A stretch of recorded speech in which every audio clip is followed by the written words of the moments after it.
Carol al XII-lea a fost un monarh suedez ambițios, destul de țicnit dacă mă întrebați pe mine, dar care avea niște dorințe și idei mărețe. Acesta a vrut să-și mărească imperiul cucerind țările din zona baltică, ceea ce automat a atras atenția celorlalți vecini ai săi, care de altfel și aveau niște scopuri la fel de mari, ceea ce până la urmă a adus la începerea unui război. Dar totuși, hai să vedem începuturile lui Carol înainte să trecem direct la acțiune. Când regele Carol al XI-lea murea de cancer la stomac la 42 de ani, fiul său, în vârstă de 14 ani, nu era nepregătit pentru domnie. Luat din grija femeilor de la 6 ani, băiatul învățase să se distreze făcând sporturi dure, exerciții militare și teste de rezistență autoimpuse. Când împlinise 11 ani, îi murise mama, în același an împușcase primul urs. Curând, au hotărât că nu era bărbătește să folosească arme de foc împotriva urșilor și s-a folosit doar de o furcă.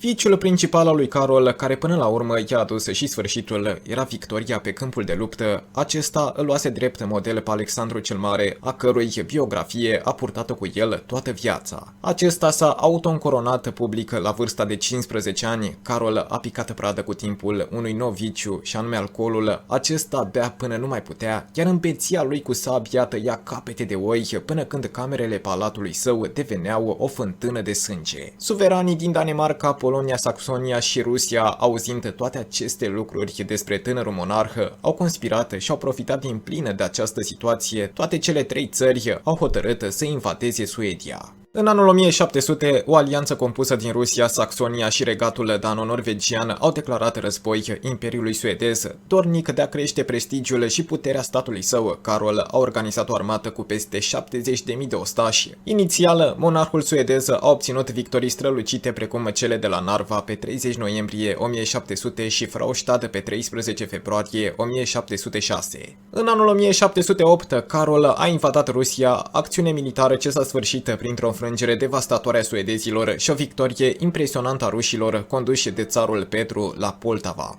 În urma dezastrului acestei expediții, regele Suediei a căutat refugiu în sud, în Imperiul Otoman. Poarta l-a acceptat pe monarhul scandinav, iar Carol al XII-lea, împreună cu 1000 de soldați, și-a instalat o tabără la Tighina, în Moldova, situată la 61 de kilometri de Chișinău. În acea perioadă, țara Moldovei era condusă de Mihail Racoviță, iar țara românească de Constantin Brâncoveanu. Ambii domni erau vasali ai sultanului Ahmed al III-lea.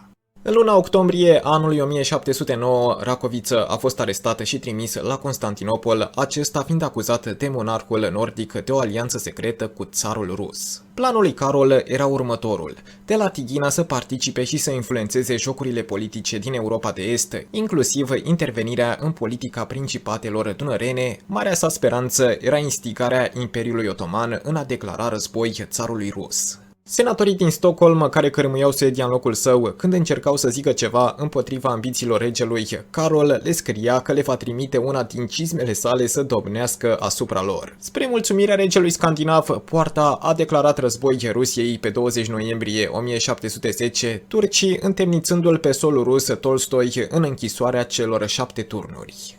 Acest conflict militar a culminat cu victoria mahomedanilor la Stănilești, urmat apoi de tratatele de pace de la Prut și Adrianopol, spre dezamăgirea lui Carol, ce dorea continuarea conflictului. Pe deasupra, Ahmed al III-lea se săturase de manipulările sale și dorea să se întoarcă în propria țară, iar prezența suedezilor devenise o mare povară pentru Moldova. În noaptea dintre 31 ianuarie și 1 februarie avuse loc o încăierare între soldații Seraschierului Tighinei și trupele suedeze. Iencierii au tras cu tunul în baza scandinavilor și au năvălit pentru a-l captura pe Carol. Deși era depășit numeric, tânărul monarh nordic a luptat vitejește. De 3 ori acesta era să-și piardă viața și de 3 ori a fost salvat de Axel Erik Ros, soldat al gărzii regale. În cele din urmă, Carol a fost capturat și trimis la Constantinopol. În cele din urmă a reușit să evadeze. În 1714 și-a ajuns călare în Suedia în numai 2 săptămâni sub numele de Capitanul Frisk. Încercând să reînvie spiritul luptător al poporului său, atacat acum din toate părțile, Carol a început o campanie împotriva Norvegiei și a fost împușcat mortal la Fredrikstad la 30 noiembrie 1718. Acesta fiind și sfârșitul aventurii lui Carol. Dacă v-a plăcut subiectul de astăzi, nu uitați să mă ajutați apăsând pe butonul de like și abonare și, desigur, în secțiunea de comentarii îmi puteți sugera ce alte clipuri să mai fac.